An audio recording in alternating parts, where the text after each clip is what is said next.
الحمد للہ رب العالمین، الصلاة والسلام علی خاتم النبیین وعلی آلہ وصحبہ اجمعین، اما بعد فاعوذ باللہ من الشیطان الرجیم، بسم اللہ الرحمن الرحیم۔ قال اللہ تعالی فی سورة یوسف: قال بل سولت لکم انفسکم امرا فصبر جمیل عسى الله أن يأتيني بهم جميعا إنه هو العليم الحكيم۔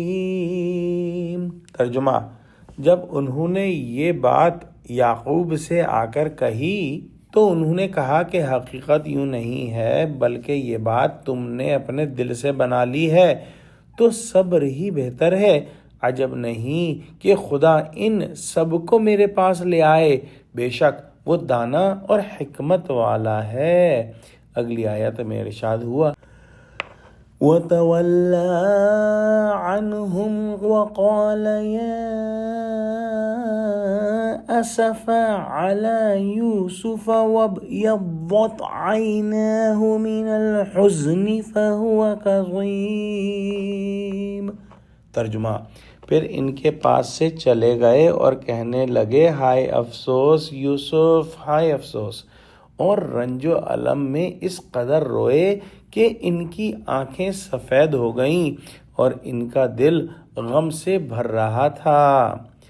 پچھلی آیتوں میں ہم نے پڑھا کہ کس طرح سے حضرت یوسف علیہ السلام کے دوسرے بیٹے جو ہیں وہ مصر سے واپس آئے اور وہاں کی روداد ان کو سنائی، کیونکہ حضرت یعقوب علیہ السلام کے بیٹے ان سے پہلے یوسف علیہ السلام کے بارے میں خیانت کر چکے تھے، لہٰذا پہلی بار کی بے اعتباری سے اس مرتبہ بھی حضرت یوسف علیہ السلام نے بیٹوں کی بات کا اعتبار نہ کیا، لیکن نبی کا کلام جھوٹ نہیں، بیٹوں کی بنائی بات تھی۔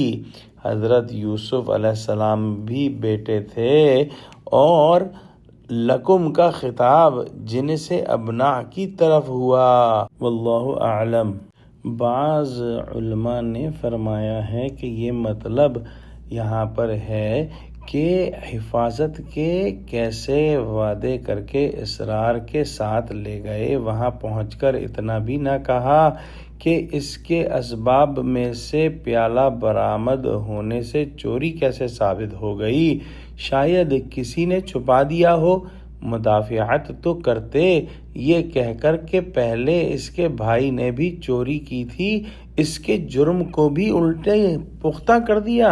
تمہارے دل میں کھوٹ نہ ہو تو یہ طرز عمل اختیار نہ کرتے، اب باتیں بنانے کے لیے آئے ہو۔ بہرحال میں تو اس پر بھی صبر ہی کروں گا، کوئی حرف شکایت زبان پر نہ لاؤں گا۔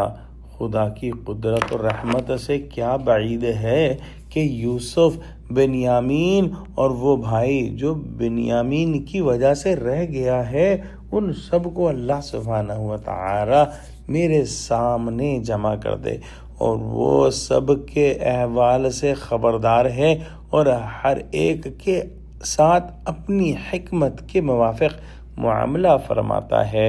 اس سے اندازہ ہو سکتا ہے کہ ہر قسم کے افسوس اور جو بھی یاس انگیز احوال اور مشکلات کے بعد بھی انبیاء کے قلوب مایوس نہیں ہوا کرتے، وہ ہمیشہ خدا کی رحمت واسعہ پر اعتماد کرتے اور الطاف و منن کے امیدوار رہتے۔